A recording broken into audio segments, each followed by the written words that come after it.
दिवसामध्ये आपली विधानसभा पाहिली. त्या सभेत मी आणि राज दोघंही खूप टेकडे बोललेलो आहोत. तर ज्या पद्धतीने यांचा कारभार चाललेला आहे, हा कारभार केवळ मुंबईच नव्हे तर आपलं आयुष्य गेल्याला चाललेलं आहे.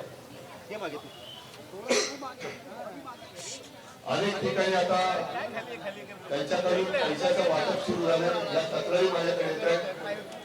त्या तक्रारी आपण पोलिसांकडे आणि निवडणूक आयोगाकडे करतोय. पण पोलीस काय किंवा निवडणूक आयोग काय वरून जसा आदेश येईल तसंच बघताय. जागा आपल्याला राहायचंय कारण आयुष्य आपलं आहे. त्यांच्याकडे पैसा आहे, सर्व काही आहे. पण आज मी फक्त पहिल्या वॉर्डातून इथे या वॉर्डात येईपर्यंत तुम्ही सर्वजण कसे राहता हे पाहत आलेले. कुठे गटाराचं पाणी रस्त्यावरती आले, कुठे रस्ते खोदलेले आहेत, तिथेच वडापाव आहे, तिथेच देवादिकांच्या फ्रेंड्स आहे.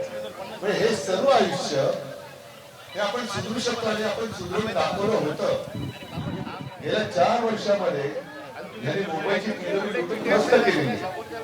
आता जो पैसा वाटताय हा पैसा जर का व्यवस्थितपणाने कामांच्या निमित्ताने वापरला गेला असता तर आज आपली मुंबई ही सर्वात स्वच्छ आणि चकाचक असं शहर म्हणून नावारूपाला आलेलं असतं.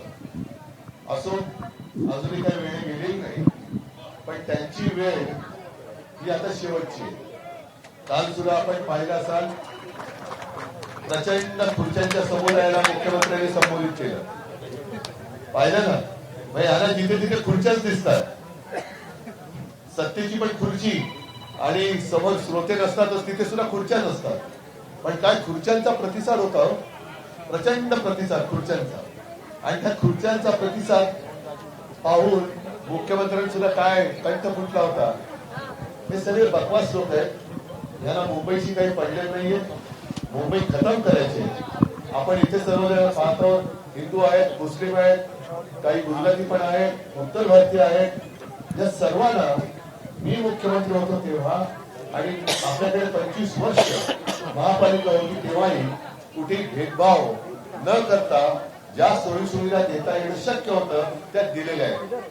दिल्यात की नाही दिल्यात? मग आता हे जे काय श्रेय घेतात पोस्टल रोड कोणी बनवलं? आपण. कोविड मध्ये जे काम आपण केलं असं एकही शहर भाजपने दाखवू शकत नाही की त्यांच्या राज्यात कोविड सारखं काम महाराष्ट्राने आणि मुंबईने जसं केलं तसं एकही राज्य नाही. जेव्हा आपण इथे लोक वाचवत होतो त्याच वेळेला गंगेमध्ये मृतदेह वाहत होते. गुजरातमध्ये सार्वजनिक स्वरूपात चिता पेटल्या होत्या. म्हणजे हे यांचं काम, हे यांचं पाप. पण असं पाप किंवा असं दुर्लक्ष आपण जनतेकडे होऊ दिलं नाही. असुया आता परवा निवडणूक आहे. आज 5 वाजता प्रचार संपतोय. आजची रात्र आणि उद्याची रात्र जागे राहा आणि पैसे वाटायला जर का त्यांच्याकडून अंगवट आलं सरळ 2 कानपटक मारा आणि पोलिसांच्या ताब्यात आहे.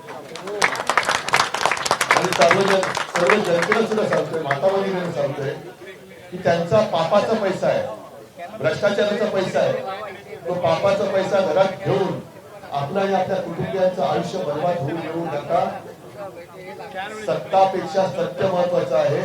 आणि तुम्हाला निरोगी आरोग्यासाठी शिवसेना, महाराष्ट्र नवनिर्माण सेना आणि आपले राष्ट्रवादी जिथे मशाल असेल तिथे मशाल, जिथे इंजिन असेल तिथे इंजिन आणि जिथे तुतारी असेल तिथे तुतारी या निशाण्यांवरती आपलं मत नोंदवून आपलं आयुष्य हे चांगलं करा. एवढ्याच तुम्हाला शुभेच्छा देतो. धन्यवाद. जय हिंद, जय महाराष्ट्र.